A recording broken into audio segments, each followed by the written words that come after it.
Dans sa récente feuille de route numérique et environnement, le ministère de la Transition écologique explique qu'il y a deux enjeux dans ce domaine. D'une part, la maîtrise de l'empreinte environnementale du numérique et puis d'autre part, l'utilisation du numérique comme levier pour la transition écologique. Alors dans ce Tech Talk, on va s'intéresser au premier point. On va tenter d'appréhender ce réel impact environnemental du numérique avec mes experts. Aujourd'hui, Myrto Tripathi, spécialiste énergie-climat. Vous êtes cofondatrice chez Isotrope Énergie, un fournisseur d'électricité qu'on appelle alternatif d'ailleurs, fournisseur, parce que vous n'êtes pas producteur vous-même, vous proposez en fait aux grands groupes, aux entreprises des offres ou 100% nucléaire ou bas carbone. Alors, Jérôme Nicole, à vos côtés, consultant indépendant en infrastructures télécom et informatique. Vous êtes, un expert de toutes ces infrastructures, de la fibre optique, réseau mobile, data center.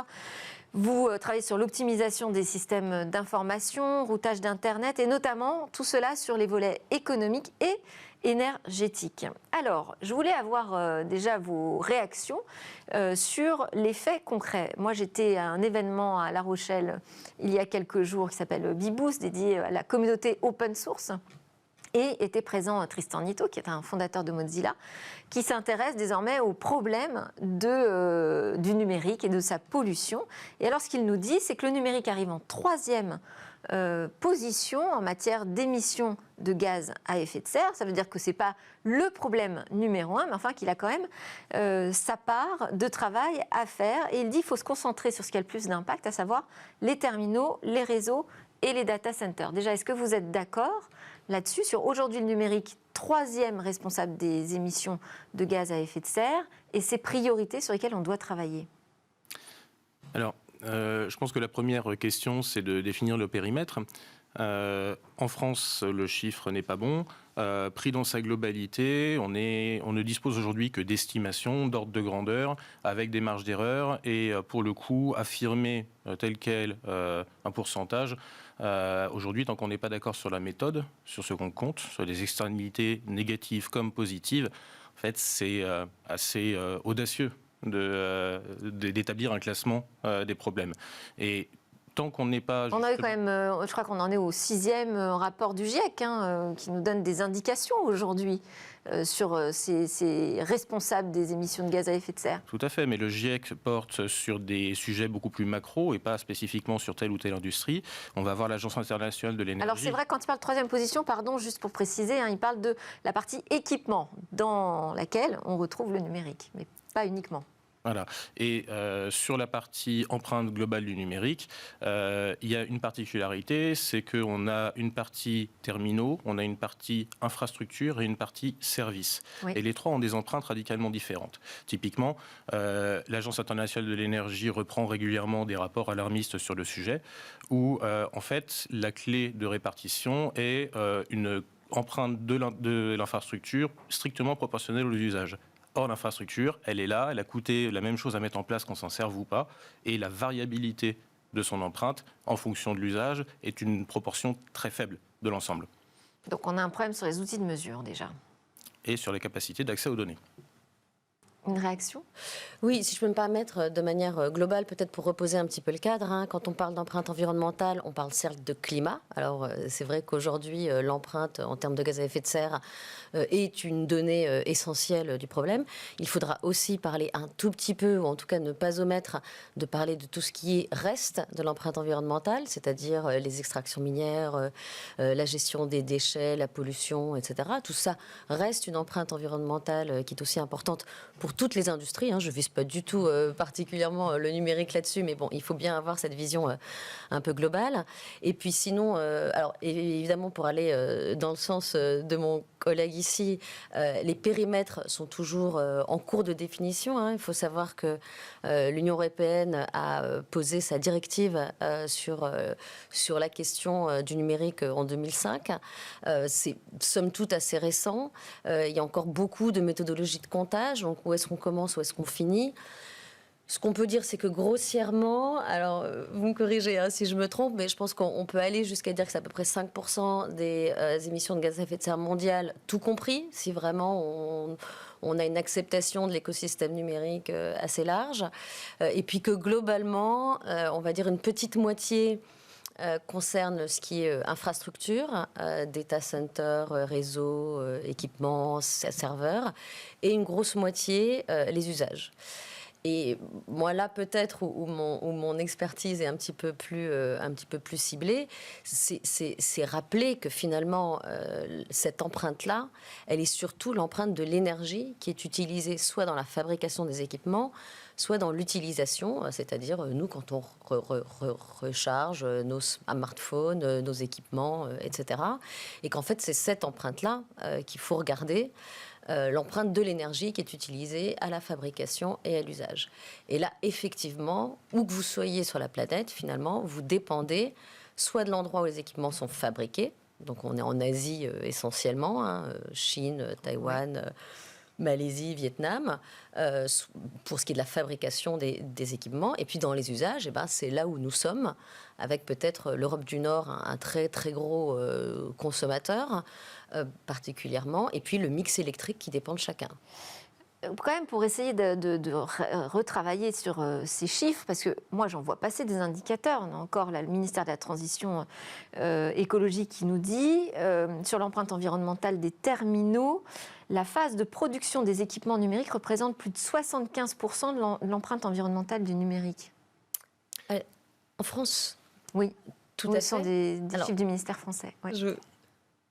Alors, en France, excusez-moi, en France, parce qu'effectivement, l'électricité en France, vous le savez peut-être, est extrêmement bas carbone. On est à 92% d'électricité bas carbone en France, notamment grâce à notre très important parc nucléaire, 75% de la capacité installée, complété par de l'hydroélectricité, qui elle aussi est très bas carbone. Le nucléaire, énergie la plus bas carbone de France. Donc à partir du moment où notre électricité est très bas carbone, la part d'empreinte gaz à effet de serre des usages est très réduite. Oui. Et donc, comparativement, forcément, la partie équipement devient très élevée. Donc le problème, c'est effectivement la production d'énergie qui n'est pas verte et qui ne se passe pas chez nous, mais plutôt en Asie. Vous êtes d'accord avec... pas bas carbone. Oui. Parce que vert a des acceptations. Vous avez raison, précise, c'est le sujet. Alors moi j'y ajouterais quand même une difficulté, encore une fois à établir des chiffres, c'est que la plupart des données fournies par les industriels ne sont pas forcément sincères. Notamment, et pourquoi cela ? Parce qu'elles constituent des secrets industriels ou commerciaux, pour la plupart, et que ce soit au niveau d'un producteur de matériaux, donc extraction minière, il va évidemment pas donner sa facture de pétrole pour faire tourner les tracteurs, au niveau d'un fabricant d'un opérateur de data center, son PUE, c'est-à-dire son efficacité énergétique, est vraiment un argument stratégique qu'il va tendre à peu diffuser. À part certains qui sont particulièrement vertueux et qui le revendiquent, il se trouve qu'on a les data centers les plus efficaces en termes de carbone en France, et que ça en fait un pays très attractif. Mais dans le monde, il est un fait peu connu, c'est que chez nous, les data centers consomment majoritairement sur la grille, parce qu'elle est décarbonée, et on a des groupes électrogènes qui interviennent en secours. Dans notre pays, c'est l'inverse. Oui. On fonctionne au pétrole. Et d'ailleurs, on voit des engagements de plus en plus importants de la part des fournisseurs de cloud, en fait, et qui possèdent des data centers gigantesques un peu partout dans le monde.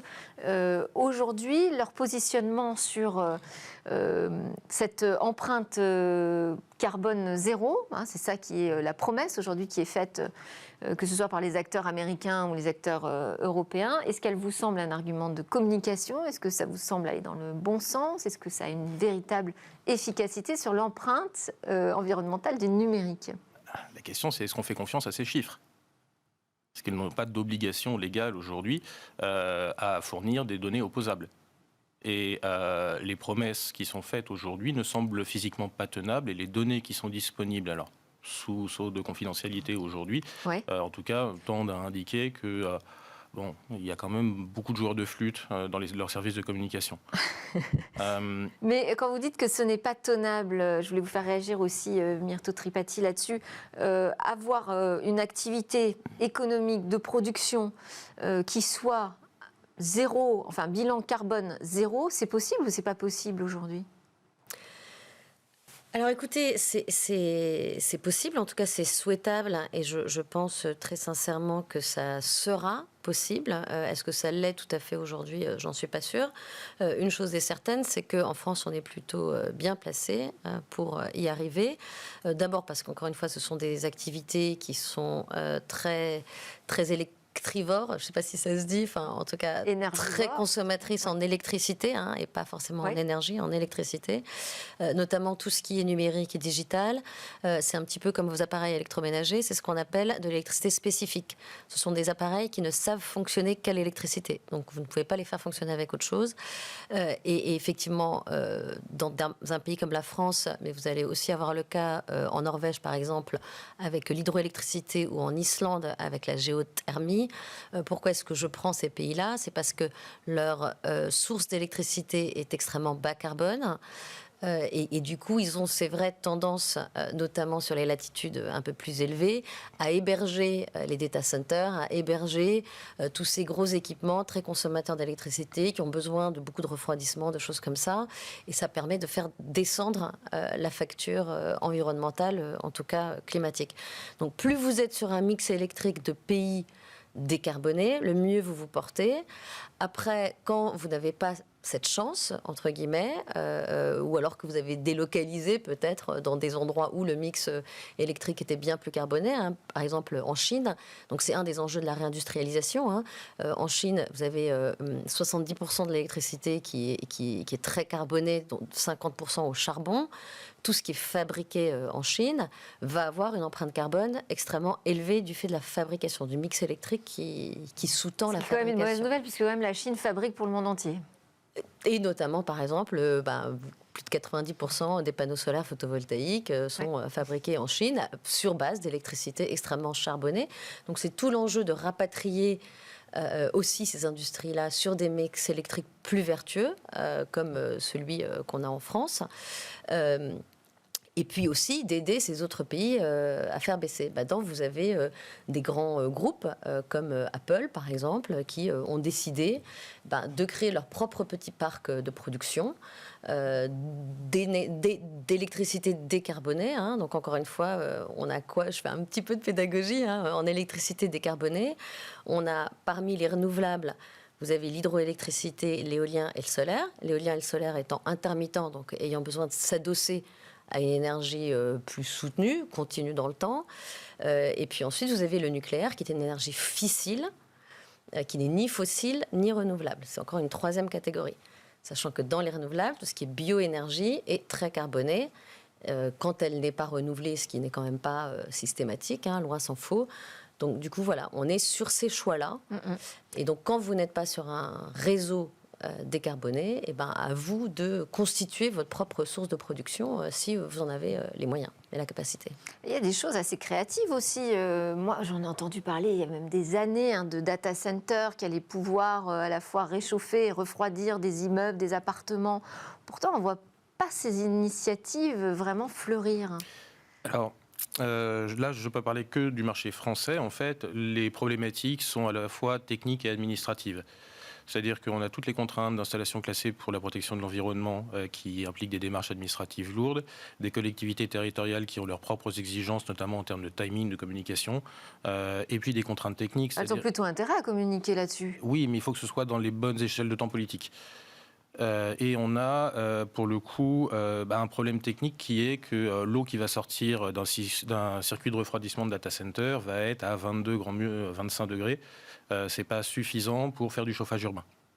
Donc il faut en plus soit une autre chaudière, soit d'autres... Ajouter un équipement supplémentaire. Ce qui réduira le bilan total de l'installation, mais qui en termes de delta de coût, aujourd'hui, se justifie que très rarement. En plus, ça implique quand même qu'on ait une proximité entre ces installations, donc à chaleur fatale, potentiellement récupérable, et les sources de consommation.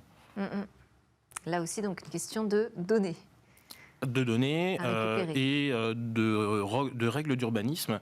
C'est-à-dire que mettre un data center en plein milieu d'un parc urbain résidentiel, ça peut paraître un peu choquant. C'est une installation qui est classée comme étant industrielle aujourd'hui. Même si les nuisances provoquées sont extrêmement faibles, il y en a un petit peu. Alors, on a parlé... oui, pardon. C'était juste pour ajouter un tout petit complément à ce que vient de dire Jérôme. Effectivement, en fait, c'est une question de flux physique aussi. Hein, c'est ce que tu essayes d'expliquer. En fait, l'électricité se transporte très bien sur des très longues distances. Par contre, la chaleur, très mal. Donc, dès que vous voulez faire de la chaleur, finalement, vous êtes obligé de constituer une véritable proximité si vous ne voulez pas avoir des pertes en ligne qui viendraient dégrader votre rendement de chaleur de manière trop importante. Et puis alors en ville, les sous-sols, alors sur-sol, n'en parlons pas, mais les sous-sols aussi sont déjà bien occupés, surtout dans les grandes villes. Donc c'est peut-être aussi une complexité d'espace. Il y a quand même eu des cas avec de vraies réussites dans des villes nouvelles il y a quelques décennies, donc des data centers intégrés, ça s'est vu. Alors, donc, on a évoqué la question des équipements, de leur fabrication, on a évoqué la question des data centers, on n'a pas encore parlé des réseaux, on entend un peu tout et son contraire sur la 5G. Jérôme Nicole, vous qui êtes un spécialiste de ces infrastructures, qu'est-ce que vous pouvez nous dire sur la 5G? Pollue plus, pollue moins? Alors, en fait, la 5G permet de faire plus avec moins ou plus avec plus en fonction de la pertinence des usages qu'on décidera de faire passer dessus. Ça ne justifie pas tant que ça un accroissement du renouvellement du parc, que ce soit des équipements côté opérateur ou parce que le marketing des opérateurs de toute façon pousse au renouvellement, l'obsolescence programmée sur de son smartphone, les failles de sécurité plus corrigées sur un grand nombre de smartphones, etc. Pousse de toute façon au renouvellement régulier. Et la plupart en fait de l'industrie télécom est déjà comme une utilisatrice très courante des circuits de réemploi. C'est-à-dire que les équipements, après avoir passé quelques années de vie en extérieur, vont être reconditionnés et envoyés dans d'autres pays pour une seconde vie. Ça, c'est des circuits qui sont en place depuis 20 ans, même plus, et dont on est friand. C'est d'ailleurs grâce à ces circuits que le secteur est impacté, certes, mais pas aussi gravement que l'automobile, par exemple, à cause de la pénurie de composants électroniques, parce qu'on a l'habitude d'utiliser du matos reconditionné. Mais alors, on peut essayer de répondre quand même à cette question. Est-ce que la 5G consomme moins et moins énergivore que la 4G? Alors oui, parce qu'il y a des mécanismes, pour le coup, suite à des progrès techniques, comme par exemple l'adaptation dynamique de la puissance d'émission des antennes, chose qui n'était pas directement implémentable en 4G et qui est beaucoup plus facile à faire parce que les terminaux et les antennes négocient avec plus d'informations, justement pour adapter les profils d'émissions radio. Et donc, typiquement, en 4G, on pouvait abaisser la puissance radio entre minuit et 6 heures du mat parce que, grosso modo, personne n'utilise le réseau à ce moment-là. En 5G, ça va être une variation de charge dynamique, donc effectivement, la couverture... Parce que moi, j'ai entendu des installateurs s'étonner de devoir poser justement des installations beaucoup plus gourmandes en énergie au moment où ils installaient les antennes 5G. Alors, il y a un autre phénomène, en fait, c'est que on a des soucis sur la grille de distribution d'énergie qui font que, pour se donner un petit peu plus de marge de manœuvre, comme tous les équipements radio sont alimentés en courant continu, on est capable de contribuer à l'équilibrage des phases du réseau Enedis en passant les installations en triphasé. Ce n'est pas uniquement une question d'augmentation de puissance, mais pour le coup, on a encore une fois une vertu du numérique pour aider à pallier au sous-investissement sur la grille. Très bien, merci pour cet éclairage. Est-ce que vous avez des opérateurs, Myrto Tripati, parmi vos clients qui cherchent justement des solutions alternatives pour fournir en énergie ces réseaux ? Alors, oui, alors il me faut préciser peut-être un petit peu à propos d'Isotope. En fait, Isotope est donc un fournisseur alternatif d'électricité, au même titre que ceux que vous connaissez, Total Energy, Nercop. C'est un revendeur, ces gens-là. En fait, hein. C'est un revendeur d'électricité, enfin ça sera un revendeur, avec la particularité qu'effectivement on a deux offres. Les deux sont bas carbone, une 100% nucléaire et une hydro plus nucléaire. En fait, c'est 100% pilotable, on va dire. Oui. C'est-à-dire des productions d'électricité qui s'adaptent à la consommation plutôt que l'inverse. Et alors, en réalité, pourquoi est-ce que je dis on sera ? Parce que pour l'instant, le cadre réglementaire associé à la possibilité d'identifier et d'étiqueter votre électricité comme étant nucléaire est en train d'être mis en place et que donc on n'est pas encore sur le marché. D'accord. Et quand on le sera, nos clients principaux seront les particuliers aussi et pas du tout seulement les entreprises.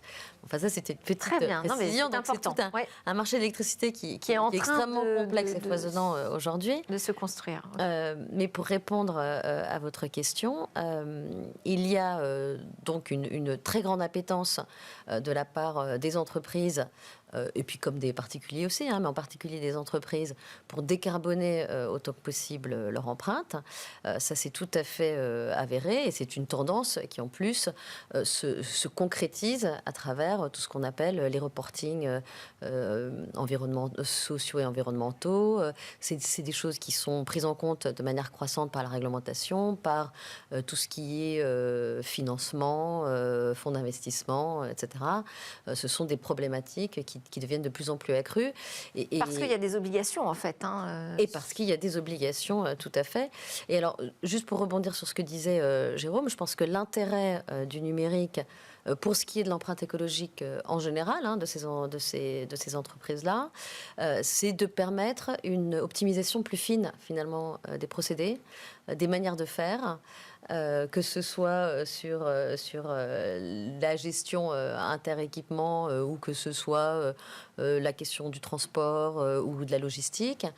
Toute la partie numérique et une optimisation de l'utilisation du numérique, notamment via la 5G, est aussi une manière de faire mieux, et donc avec moins, peut-être avec moins de matériaux, avec moins de temps, avec moins de distance, toutes ces choses qui finalement contribuent à réduire petit à petit Mais il va falloir y aller très vite, écologique. Très fort, vu les urgences. Et puis alors, malheureusement, je vois bien que vous vouliez réagir, mais on n'a plus le temps, parce qu'il y a aussi la question des usages du numérique, qui aussi porte une part dans cette émission de gaz à effet de serre du numérique de manière globale. Malheureusement, ce sera donc pour un autre sujet. Je reparlerai avec vous avec grand plaisir. Je sais notamment que, par exemple, le sujet sur la collecte des données est un sujet majeur en la question. Merci beaucoup à Myrto Tripati, cofondatrice chez Isotope Énergie, spécialiste donc énergie-climat, et à Jérôme Nicole, consultant indépendant, spécialiste en infrastructures télécom et informatique, pour vos éclairages. Juste après la pause, on parle d'IA, d'intelligence artificielle et d'algorithmes bio-inspirés.